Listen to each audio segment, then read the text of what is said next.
5 राज्यों के विधानसभा चुनाव के परिणाम आ चुके हैं, जिसमें असम में जीत की हैट्रिक लगाने के साथ साथ भाजपा ने बंगाल में इतिहास रचा है।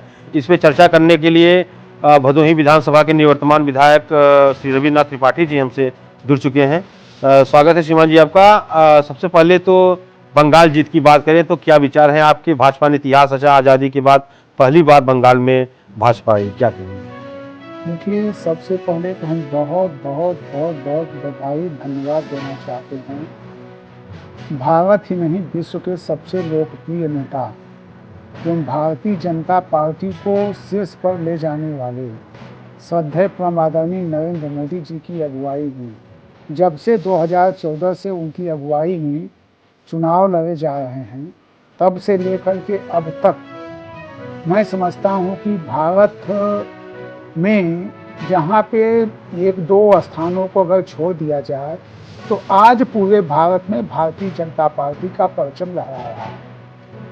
जहाँ पे हमारे श्रद्धेय परम आदरणीय जो हम लोगों के बीच में नहीं रहे, जिनका सपना था अंत्योदय, श्यामा प्रसाद मुखर्जी जी की जन्मस्थली एवं पंडित दीनदयाल उपाध्याय जी की जो सोच थी, उनकी सोच थी। और श्रद्धेय परम आदरणीय अटल बिहारी वाजपेयी जी कहा करते थे कि एक दिन ऐसा आएगा जब गंगोत्री से लेकर के गंगा सागर तक केवल कमल ही कमल दिखाई देगा।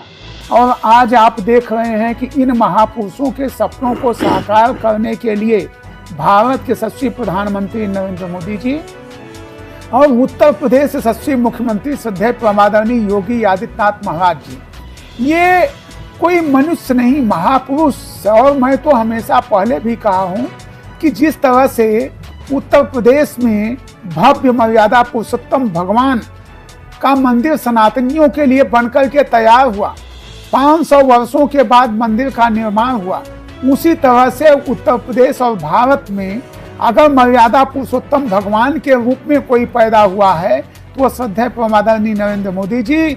और उत्तर प्रदेश की धरती में जहां पे आज पूरे विश्व में जिनका डंका बज रहा है, श्रद्धेय परम आदरणीय योगी आदित्यनाथ महाराज जी लक्ष्मण के रूप में यहाँ पे पैदा हुए। निश्चित रूप से आप देख रहे हैं कि मैं इसके साथ साथ बंगाल के युवाओं को, बंगाल की महिलाओं को, बंगाल की बेटियों को जितनी ढेर सारी शुभकामनाएं दें वो कम है। और ये जीत मैं उन्हीं को समर्पित करता हूँ, वहाँ के मतदाताओं को समर्पित करता हूं कि निश्चित रूप से जो आजादी के बाद पहली बार एक इतिहास लिखने का काम किया गया, वह इतिहास अगर किसी ने लिखा तो वहां की जनता ने लिखा। आज वहां पे अगर आप देखें तो मुगलों के जमाने में, अंग्रेजों के जमाने में भी बंगाल खुशहाल था, लेकिन जब से वामपंथियों की सरकार हुई या दीदी की सरकार हुई, तब से वहां की स्थिति बद से बदतर हुई। लेकिन अब निश्चित रूप से बंगाल में कमल खिला है और कमल रूपी अब वहां विकास भी होगा।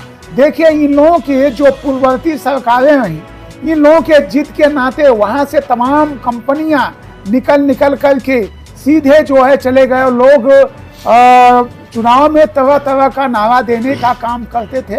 खैर, उन बातों पे मैं नहीं जाना चाहता हूं, लेकिन मैं इसके साथ साथ एक और बहुत बड़ा मैं एक तरह से धन्यवाद कह लीजिए, जो जिन्होंने परिश्रम करके लगातार 6 से 7 वर्षों तक बंगाल की धरती पे रह करके, जिन्होंने परिश्रम करके शिल्पीकार के रूप में, संगठन के रूप में, जिन्होंने वहाँ के एक एक युवाओं को तैयार करके और बूथ स्तर तक की मॉनिटरिंग करके श्रद्धेय परम आदरणीय सुनील बंसल जी ने जो एक वहाँ पे ऐतिहासिक संगठन का काम करने का काम किया है, उसके लिए तो मैं उनको भी धन्यवाद देना चाहता हूँ। सबसे बड़ा धन्यवाद तो मैं नितिन नवीन जी को भी देना चाहता हूँ कि पहली बार उनकी अगुवाई में जो असंभव था उसको संभव करके उन्होंने दिखाने का काम किया। और निश्चित रूप से माननीय प्रधानमंत्री जी, माननीय जो आज भारत के चाणक्य कहे जाते हैं, श्रद्धेय परम आदरणीय अमित शाह जी, जिन्होंने अपनी रणनीति के तहत आज पूरे बंगाल में भारतीय जनता पार्टी ने, बंगाल में, आसाम में, पांडुचेरी में, अन्य जगहों पे जो अगर परचम लहरा रहा है तो उसमें सबसे बड़ा योगदान श्रद्धेय परम आदरणीय नरेंद्र मोदी जी का और यशस्वी गृह मंत्री श्रद्धेय परम आदरणीय अमित शाह जी का, उत्तर प्रदेश यशस्वी मुख्यमंत्री श्रद्धेय परम आदरणीय योगी आदित्यनाथ महाराज जी की अहम भूमिका है।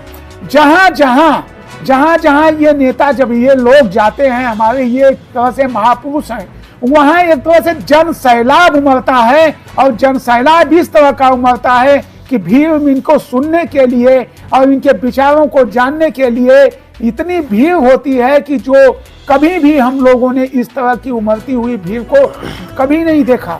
लेकिन आज निश्चित रूप से भारतीय जनता पार्टी का जो ये कार्य है, विकास की गति है, उस विकास को सही दिशा देने के लिए आज भारत की जनता निश्चित रूप से वह भारतीय जनता पार्टी के पक्ष में मतदान कर रही है।